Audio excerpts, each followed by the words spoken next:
Morning everybody, it's Tom Christie back in the carving shop. It's a beautiful summer day, good day to be in the shop carving.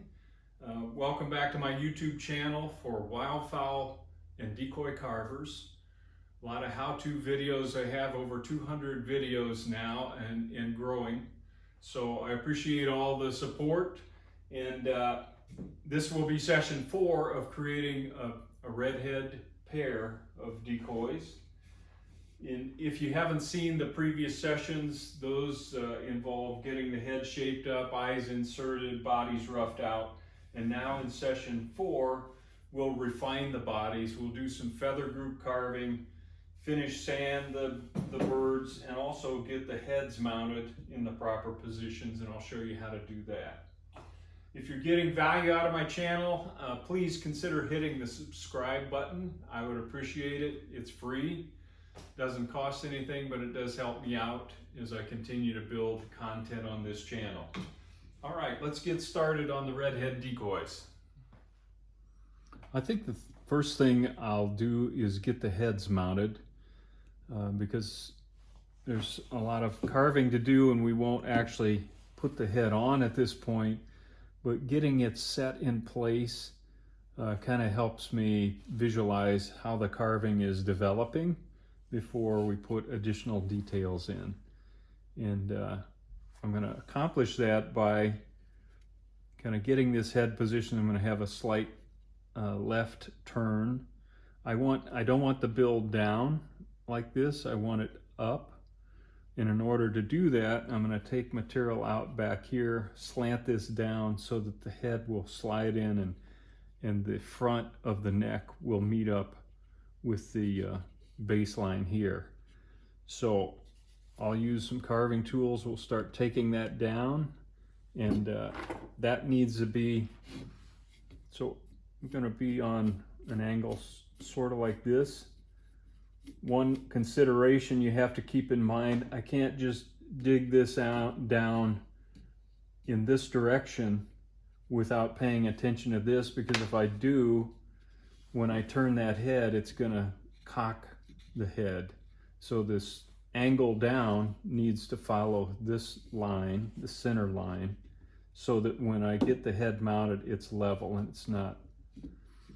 And you could say, well, the duck can do this, you know, so why not mount it like that? I just like to have a level head, and that way you get good projection from both sides of the decoy, and I just think it projects better that way. Just personal preference. So let's get going on that.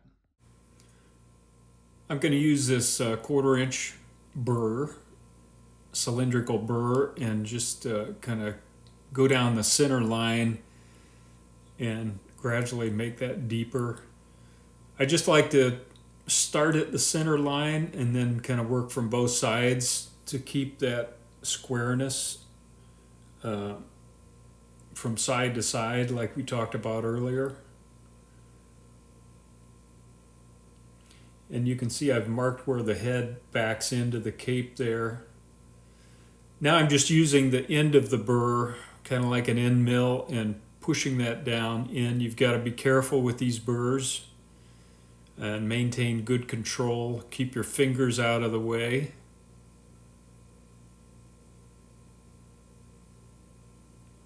So I wanted to start this at that speed, and then we'll speed it up a little later. Now I'm going to use the 3/4 inch saber-tooth burr and take off some additional wood, because I can do that much quicker with this larger burr. So I got to start with the smaller burr, and now I have the confidence to go ahead and remove material quicker. And this cylindrical shape helps me maintain a kind of a flatness across that center line that I'm looking for. This particular burr does not have a burr on the end of it. It's smooth. So you can only use the side of this burr, but that's all I need for this purpose. So I'm just gradually working that down deeper, and now I'll speed this up so we can get through it quicker. So now I'm at 2 times speed, Just continuing to work that down. I've got to probably go down 1/2 inch in the back to get the head in the position that I'm looking for. So we'll do a quick check and see how we're doing. Not bad, but I've got a little interference here on the side. I'm going to take care of that. And I also need to relieve some more material at the back. So I'm back to the smaller burr again for a little better control and precision removal of material. Okay, that fits better. So that's looking pretty good. Now I'm going to take this other side down. That'll give us a little shape where that neck tucks into the breast on that side. I wanted to carve it down first to know where that neck seam was going to be, and then I'll do the same thing on this side. And that gives us a little more of a tucked look to the head into that cape area. So that looks pretty good. I'll check that from the front to make sure we're square. That looks about right, and sometimes I'll use just a square like this and check the vertical line that I've drawn on the center line of the head and make sure we're square up and down so the head isn't cocked one way or the other. Again, nothing wrong with the cocked head. I just think sometimes if you don't accommodate for it in some of the neck shapes, it's going to look kind of stilted. A cocked head can add a lively aspect to your rig. Just make sure that it looks natural in the cocked position. So I've got that straight up and down. Now I'll work on the hen. Okay, the hen is in a little bit of a lower head position. And just to create some interest and variety, I'm going to tilt her head a little more to the left. And then I want to take that head down so she's tucked right down with the back part of her head tucked into the cape here, the front meeting up right there.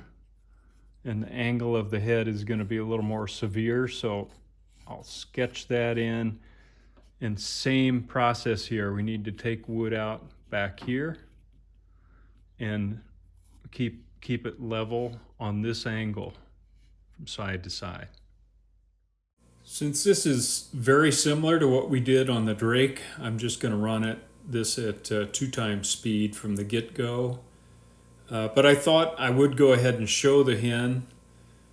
Just sometimes repetition doesn't hurt.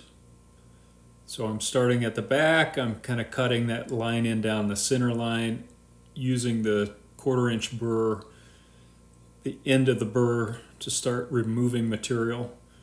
Remember, we only want to remove material at the back here. Now I'm going to shift to the larger burr like we did before. Cuts much faster. And then I'm going to take that down and keep a nice square shelf squared up with the center line of the head in the position that I want it in.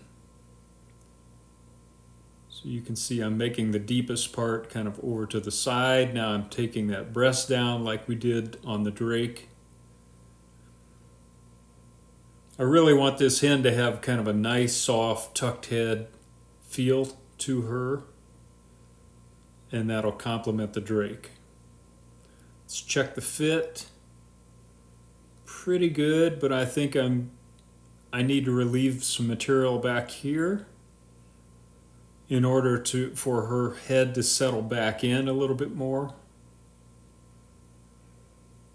So I'm going to take that off. This is kind of an iterative process. It's a fitting process, but it doesn't take that long to get it done either. That's better. A little bit more right at the back of the head there. So I'm just going to shave that off. That'll let the head just nestle back a touch more.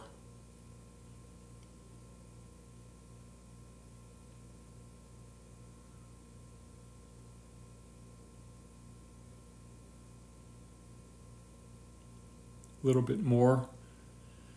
I think we're pretty close to where I want it to be. That looks pretty good.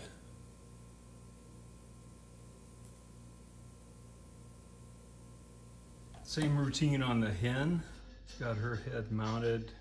Looks pretty square. Turned a little bit more. A little bit down. I like that attitude in the hen with just a lively look. We'll do some more sculpting around where the breast meets the neck later, but that looks pretty good.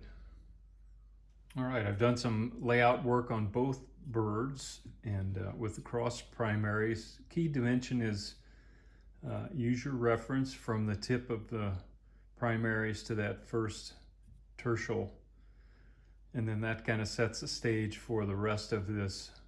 So I'm going to carve kind of the rear of the scapular group here. I'm not going to carve individual feathers.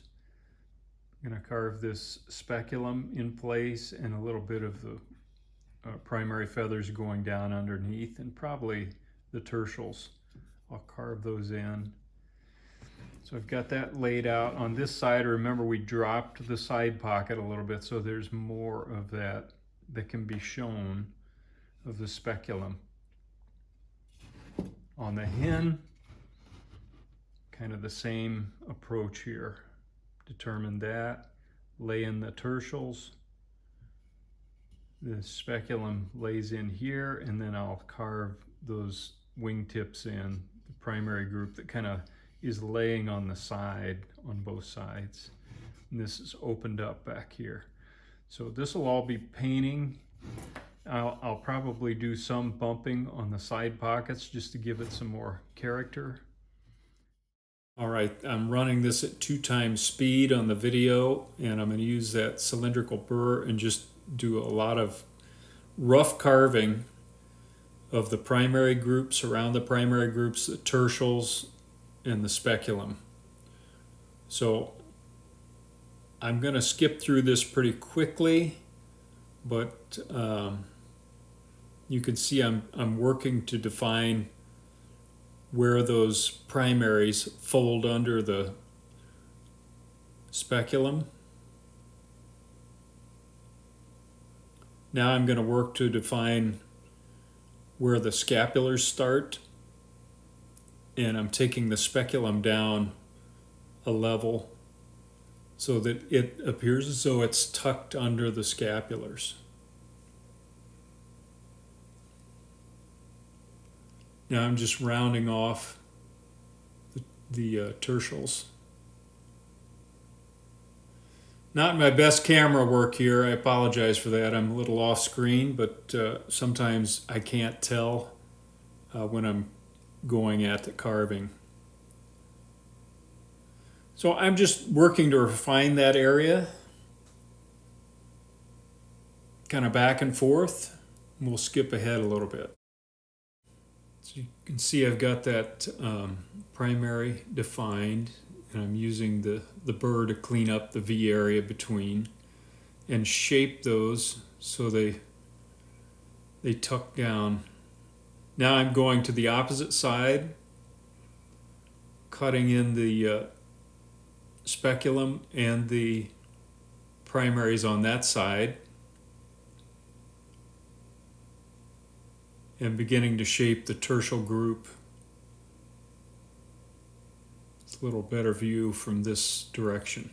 Now I'm going to carve in the where the scapulars overlay the tertials, and I'm using the end of the burr to take the speculum down a little bit more. That's a better shot. This is all very quick with the burr, and I can do this quickly. If you're a newer carver, you probably can't carve quite this fast. Take your time. Check back to your references periodically to make sure that you're not taking wood off in the wrong places. Experience just allows you to go a little quicker because I know this bird pretty well. So I have confidence that I can remove wood without continually taking measurements and referring to my pattern. Now I'm just rounding those scapulars a little bit, and we'll come back and smooth all of this out, but the burr really makes quick work of defining these major feather groups. There you can see kind of the way things are shaping up. You can see those scapulars on top, kind of a little ridge there. I'm not going to grind every individual feather on this bird. There'll be quite a bit of painting on the bird, and I'm just carving feather groups. I'll skip ahead, just finishing that up, and that looks pretty decent. So it's all kind of rough carved at this point. And now I can go to work on the hen. Very similar fashion, but I think I'll show some of the hen just because the primaries are in a different location. They're not crossed, they're laying down.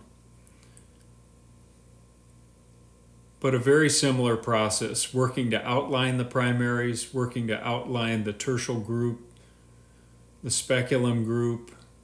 You can see I can't get my burr into that area, so I'm going to come back with a different tool to finish that up.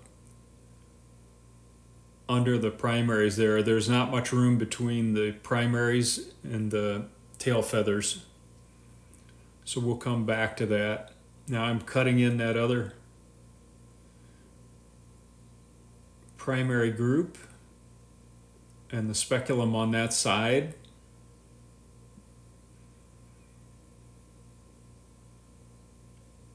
Again, I can't quite get all of that cleaned up with this particular burr, so I'll come back with a different tool to clean that up later.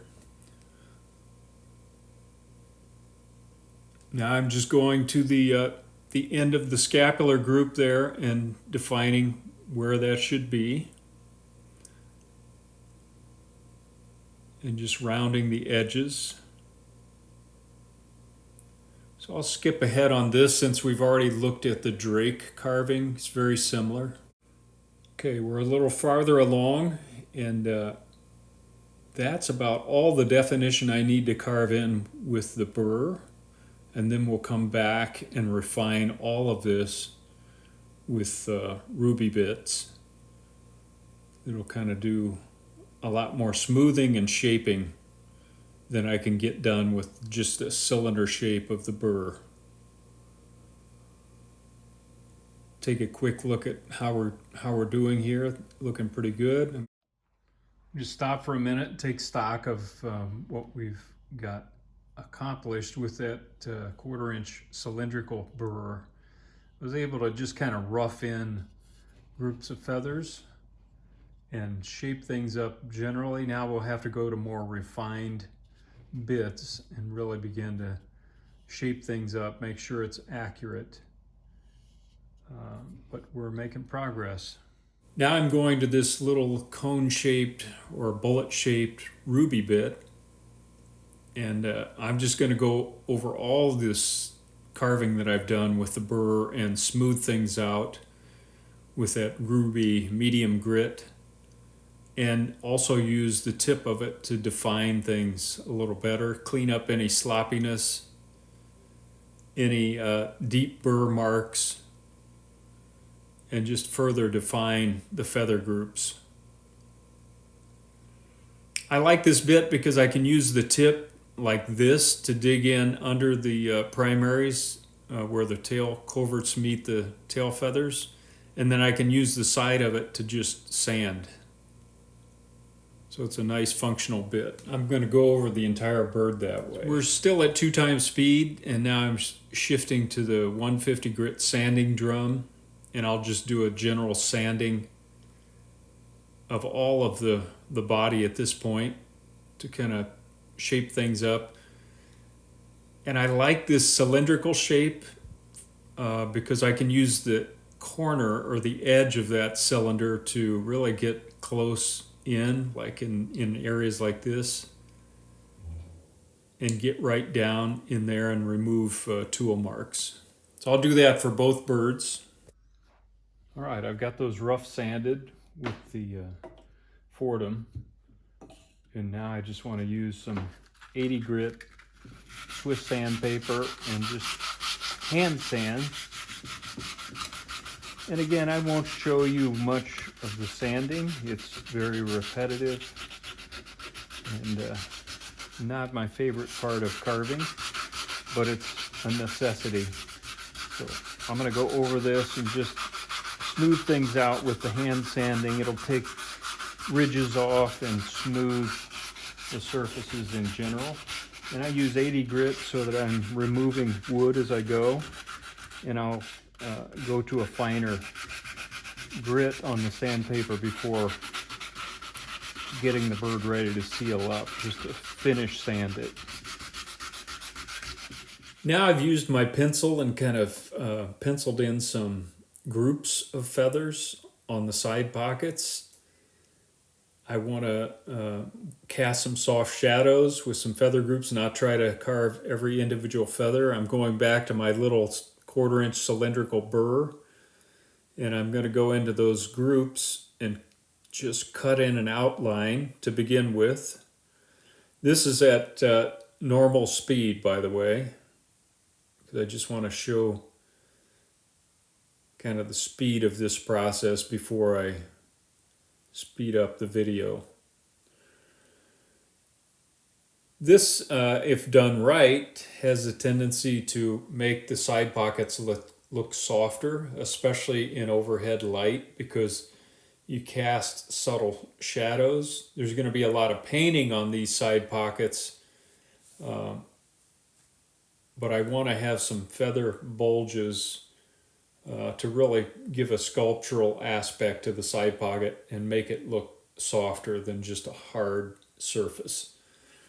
This takes some time. I've got them kind of outlined now. Now I'll go back and begin removing wood around each of those grooves and basically start rounding those feather groups. I'm going to take material off so the overlapping feather group is a little bit higher than the underlying group. So I'm taking material off. This is kind of a lengthy process, so I am going to speed up the video. I just wanted to start out at this speed, and then we can kind of see it progress faster this way. Okay, this is 2 times speed. You can see I'm going into the downside of those grooves, removing material from the next feather group down so that we can create little bumps in these feather groups. This is a subtle thing. You can overdo this and make it look like a bag full of marbles, which is not what we're looking for.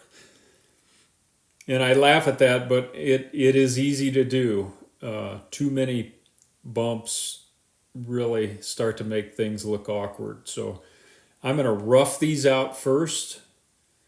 Then I'll come back with the drum sander and do more shaping and blending. And then I'll hand sand it before we're all done. And I need to convince myself that they're soft enough to cast nice, subtle shadows and not be deep like a trench. So I'm going to skip ahead. I'm just working to kind of round each of these feather groups. Okay, I've got the rough carving pretty much done. It needs a lot of work, but you can see the shadows that it's starting to cast. Now I'm going to go to that cylinder sander and just, as we talked about earlier, use that to not only take tool marks out, but continue shaping these side pocket feather groups so that they're nice and soft.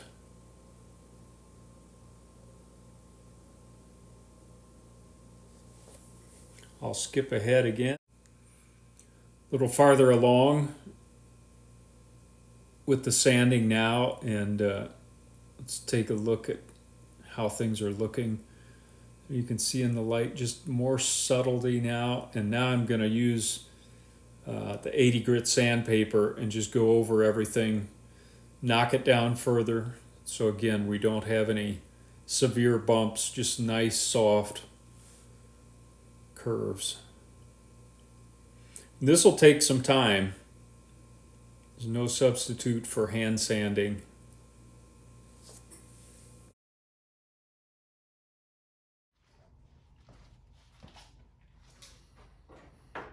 All right, everybody, I think we'll call it a day on session 4. And it's very hot in Nebraska today, probably 95 plus. This shirt was light gray when I started this morning. It's dark gray now. I'll let you draw your own conclusions, but it's hot. Anyway, it's time to knock it off for the day. In the next session, we'll get the heads mounted. In the meantime, I'll do some additional sanding on the body. That's just finishing work that's very boring to watch somebody do, but just know that it needs to be done. To remove any remaining little bumps or wrinkles, particularly on these side pockets where I did the sculpting, I want those to project really well, particularly with down lighting, nice and soft. So until next time, Tom Christie signing out. I'm going to go have a cold beer. Talk to you later. Good carving to you.